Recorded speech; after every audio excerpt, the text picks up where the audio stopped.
See, payment made by the employer for pre-supply of gas, electricity provided for personal use, rupees 12,500. See friends, here one point that you have to clear in your mind, whichever expenses which is the personal and paid by the employer become taxable. તો અહીંયા અંગત ખર્ચ 12,500 taxable થશે કારણ કે એ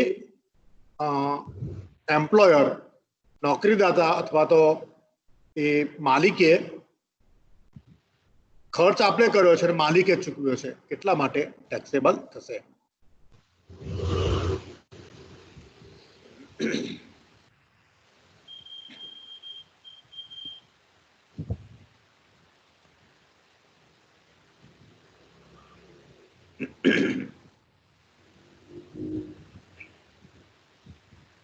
gas electricity expenses 12,500 રૂપિયા.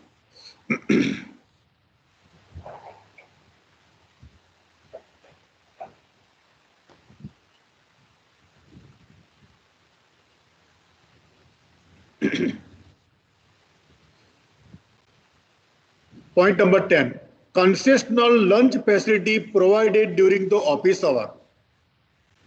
Cost per dish of rupees 200 for 300 days. એટલે 200 ગુણ્યા 300 ટોટલ શોધી કાઢીશું. એમાંથી 50 રૂપિયા એક્ઝેમ્પ્ટેડ છે. Exempted amount regarding the lunch facility rupees 50 અને 60 રૂપિયાના પગારમાંથી કપાયા છે એટલે એ 60 રૂપિયા એને બાદ આપવાના છે આપણે, રાઈટ, પર ડીશ. બરાબર, એટલે ડીશ કેટલી થઈ 200, પર ડીશ 60 લેકે એને બાદ આપવાના છે. તો કેલ્ક્યુલેશનમાં જઈએ. લંચ ફેસિલિટી ટોટલ 60,000,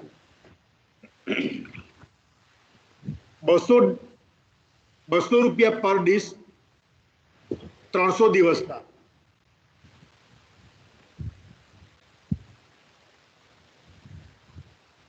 એટલે એને કંપની જો 50 રૂપિયા બાદ આપે છે એટલે કંપની એવું માને કે 50 રૂપિયાનું લંચ, 50 રૂપિયા સુધીનું લંચ એમ્પ્લોયીને આપે છે, પણ એમ્પ્લોયી ખાતે રાખે છે. જો 200 રૂપિયાનું ખાઈ ગયો, રોજના 200 રૂપિયાનું ખાય છે, તે 60,000નો ખર્ચો કર્યો એને, એટલે કંપની વધુમાં વધુ કેટલા બાદ આપે છે 50 રૂપિયા લેખે. તો that amount will be deducted. Exempted amount 50 for 300 days, 15,000.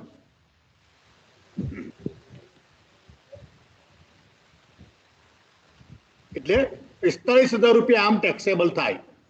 પણ દાખલામાં આપણને કહ્યું છે, દાખલામાં જો શું કહ્યું છે, a token amount of rupees 60 per dish is deducted from its salary. તો સેલેરીમાંથી 60 રૂપિયાને કાપી લેવામાં આવે છે એટલે કર્મચારીને એટલો ટેક્સ ઓછો ભરવો પડશે.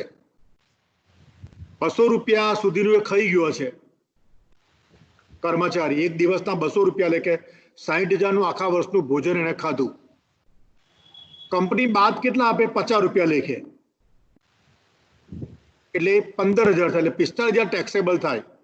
પણ કંપનીએ પગારમાંથી 60 રૂપિયા લેખે કાપી લીધા છે એટલે એને બાદ આપવા પડે કર્મચારીને. 60 રૂપિયા લેખે કાપી લીધા એટલે હવે ટેક્સેબલ થશે 27,000 રૂપિયા.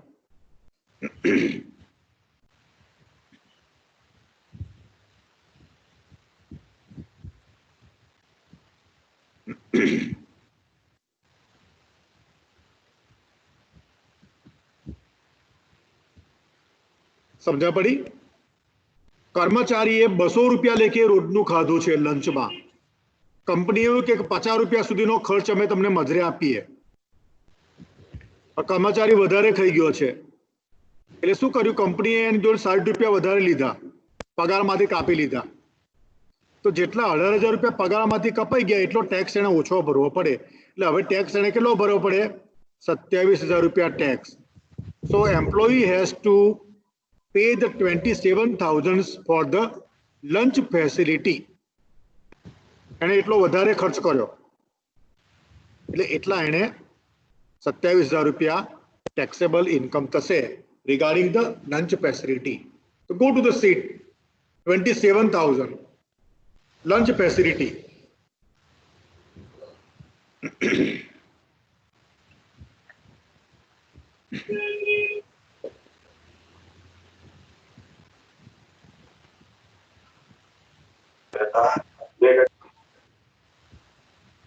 Lunch facility 27,000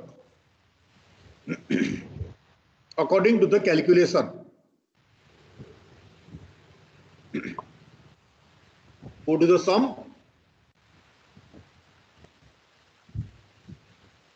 Point number 11. The employer has provided a car with a driver. All the expenses of maintenance are borne by the employee. Car is for office and private use and has 1.4 cc નો engine વાળી કાર છે.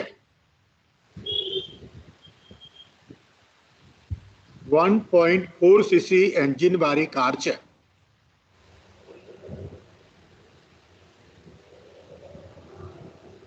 Driver આપેલો છે.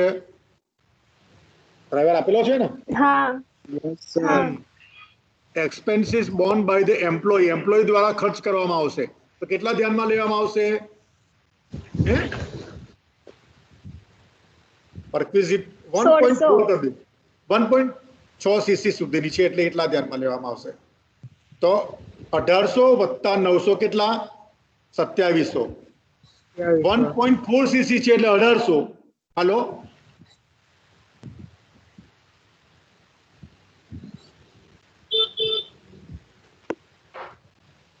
Hello, yes sir, समझे संभळाय. वत्ता 900 driver ना 2700 गुणिया 12 કેટલા થાય? 32,400 રૂપિયા.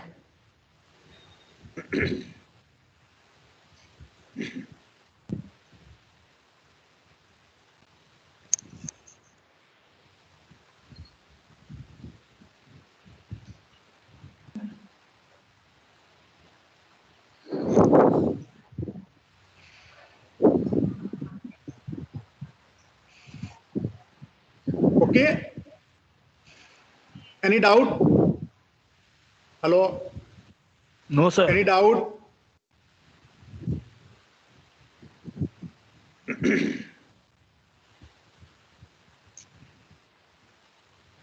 પ્રોવિઝન જુઓ તો see the provision.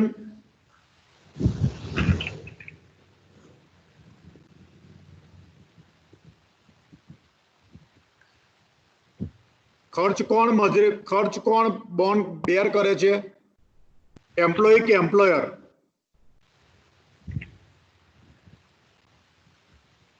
Employee.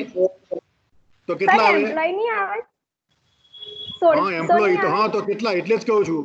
Any doubt? હા, 600 + 900. તમે એકવાર જોવો તો 600 પ્લસ કેટલા આવે? 900 આવે ને? થશે. 600 પ્લસ 900 આવે ને? एम्प्लॉय કન્સેપ્ટ ક્લિયર છે એકદમ? હા. કેટલા આવે ખરેખર? 600 + 900. 600 પ્લસ 900 આવે. હા, એટલે મેં પૂછ્યું તમને. બરાબર છે. તો શું ભૂલ છે અહીંયા આગળ? 1800 લીધા તો શું હોવું જોઈએ? પોઈન્ટ શું હોવો જોઈએ આગળ? અહીંયા શું હોવું જોઈએ? એમ્પ્લોયર હોવું જોઈએ. શું હોવું જોઈએ? एम्प्लॉयर. એમ્પ્લોયર. તો સુધારી દો, એમ્પ્લોયર કરી દો.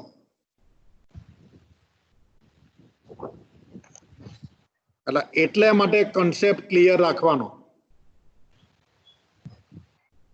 એમ્પ્લોયી હોય તો 900 + 900 આવે. એમ્પ્લોયર હોય તો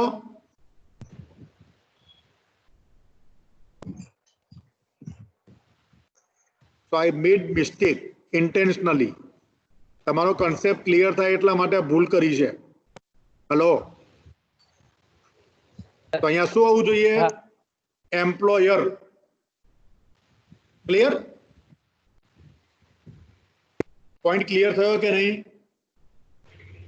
હા સર થઈ ગયો. ઓકે, તો એમ્પ્લોયી ને બદલે એમ્પ્લોયર કરી દો. EMPLOYER. Okay, very good. તો 1800 વત્તા 927 ગુણ્યા 12 32,400 થશે. ઓકે, એમ્પ્લોય તો 900 વત્તા 900 1800 ગુણ્યા 12 લે. આપણે બધું બહુ સુધારવું પડે એટલે સમમાં સુધારી લીધું. Okay, go to the point. હવે આ જો company's contribution to recognise provident fund 1,26,000. 1,26,000 રૂપિયાનું કંપનીએ કન્ટ્રીબ્યુશન કર્યું છે, રાઈટ? અને એમ્પ્લોયનું કન્ટ્રીબ્યુશન 84,000. અહીંયા ટેક્સેબલ ઇન્કમ શોધતી વખતે આ એમ્પ્લોયનું કન્ટ્રીબ્યુશન ધ્યાનમાં લેવાનું નથી. એમ્પ્લોયનું કન્ટ્રીબ્યુશન ક્યાં ધ્યાનમાં લેવાય? Under section 80C. Hello, try to understand. Here we have to consider the contributions of the company in a recognized provident fund. Don't consider the contributions of the employee while calculating the taxable income. But the contribution of the employee will be considered at the time of deciding the amount under section 80C. આ 80C જ્યારે ગણીશું ત્યારે આ 84,000 ધ્યાનમાં લેવાના છે. અહીંયા 1,26,000 12% કરતા વધારે છે કે ઓછા છે એ નક્કી કરવાનું છે. Go to the seat. તો વધારાનું શોધવાનું છે. Excess contributions in RPF. તો 1,26,000 છે તો 12% લેખે કેટલું થાય? 8,40,000 ના 12% લેખે 1,08,000 થાય. તો વધારાના 25,200 રૂપિયા ટેક્સેબલ. આપણે 12% સુધીની લિમિટ છે. બીજું કે અહીંયા રિટાયરમેન્ટ બેનિફિટ કયું છે? DNS allowance will be considered for the retirement benefit. So wherever we take the amount of the salary, so we have to consider the 20% DNS allowance as a part of the salary. તો પગારના એક ભાગ તરીકે મોંઘવારી ભથ્થું 1,40,000 દરેક જગ્યાએ ધ્યાનમાં લેવામાં આવશે. તો 8,40,000 ના 12% લેખે કંપનીનું કન્ટ્રીબ્યુશન કેટલું હોવું જોઈએ? 1,08,000 હોવું જોઈએ. કંપનીનું કન્ટ્રીબ્યુશન 1,08,000 હોવું જોઈએ આપણી જોગવાઈ પ્રમાણે, પણ કંપનીએ વધારે કન્ટ્રીબ્યુશન કર્યું છે અને કેટલું કર્યું? 1,26,000. એટલે વધારાના 25,200 અહીંયા આગળ ટેક્સેબલ ઇન્કમ તરીકે ધ્યાનમાં લેવાશે. Clear point? નાના નાના કકડા કઈ નાના આટલો બધો નહીં જોઈતો. Go to the point number. Next point.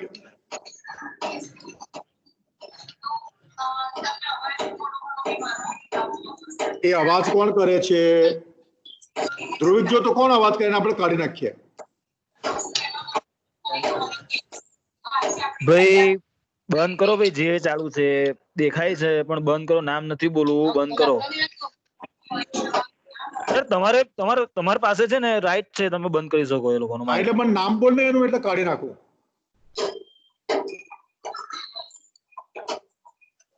થઈ ગયો બંધ. થઈ ગયું? ઓકે. હજુ અવાજ આવે છે?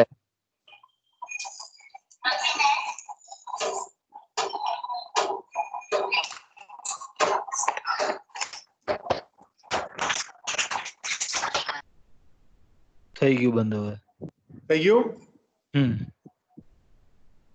મને ખાલી ખોટા ડિસ્ટર્બ કરે છે ને યાર. ફરીથી બધા પોઈન્ટ બહાર કરવા પડશે. 嗯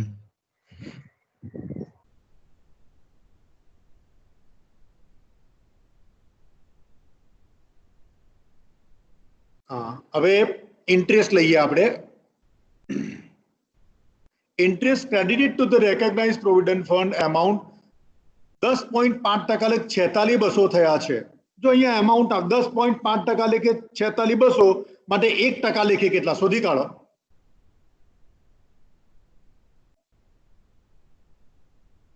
46,200 ને 10.5 વડે ભાગી કાઢો એટલે આવી જશે. કેટલા આવ્યા? 4400 રૂપિયા આવે છે. 4400. Okay, good. હા સર. ટોટલ કરો હવે ગ્રોસ સેલેરી.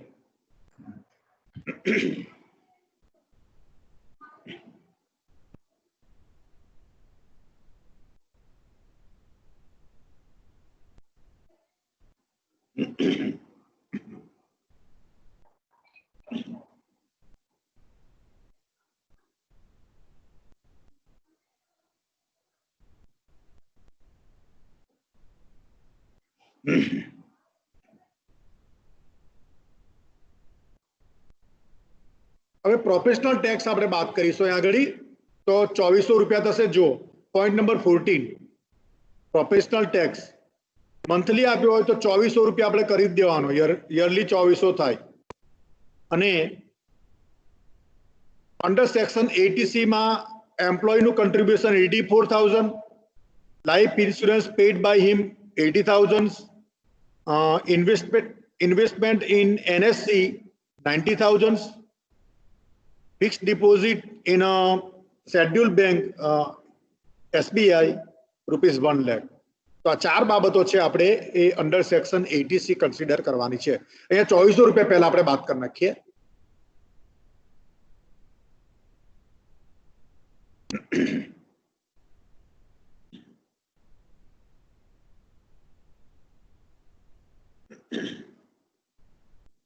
ટેક્સેબલ ઇન્કમ થશે 11,45,900 રૂપિયા.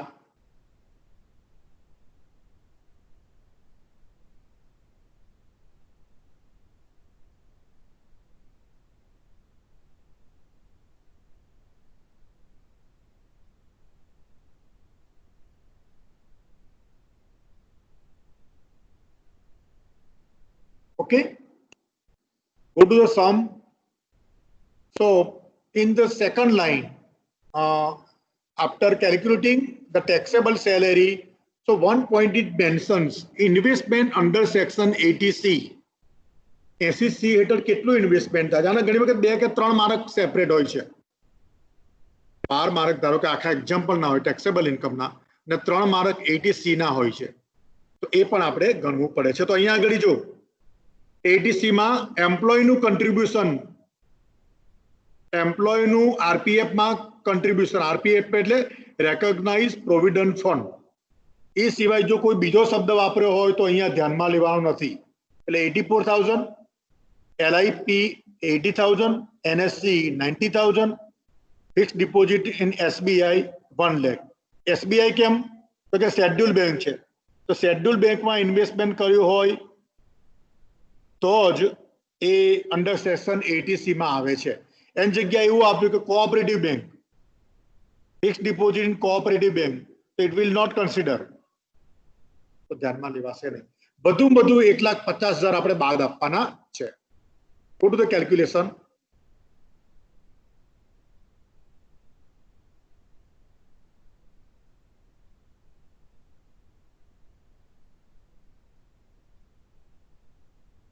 Maximum 1,50,000 will be the exemptions under section 80C.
So maximums, friends, you can see employee has made the investment 3,54,000, but according to rule and regulations and under section 80C, the income tax department will be considered maximum 1,50,000. So 80C તરીકે 1,50,000 ની વધુમાં વધુ એને કપાત બાદ મળશે. તો એક અલગ આપણી આ પ્રકારની કેલ્ક્યુલેશન આપણે કરવાની હોય છે. So let us see the sum. All the points have been cleared. તો 15 માર્કનો એક્ઝામ્પલ આ પૂછાયો હતો 2017 માં. Hello, this example asked in the 2017 15 marks. અહીંયા મેં તારીખ સુધારી દીધી છે, 2019 ને 2021 કરી છે. તમે જૂના ક્વેશ્ચન પેપર જોશો તો એમાં 16, 17 અને 18, 19 આપેલા હશે.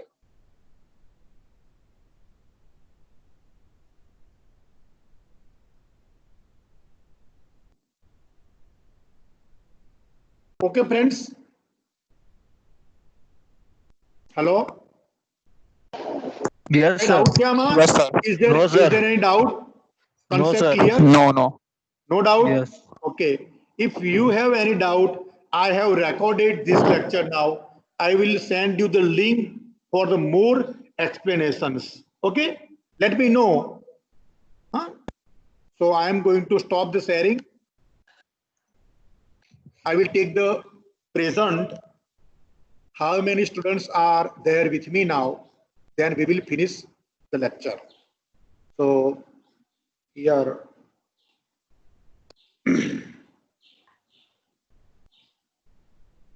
55 students are present.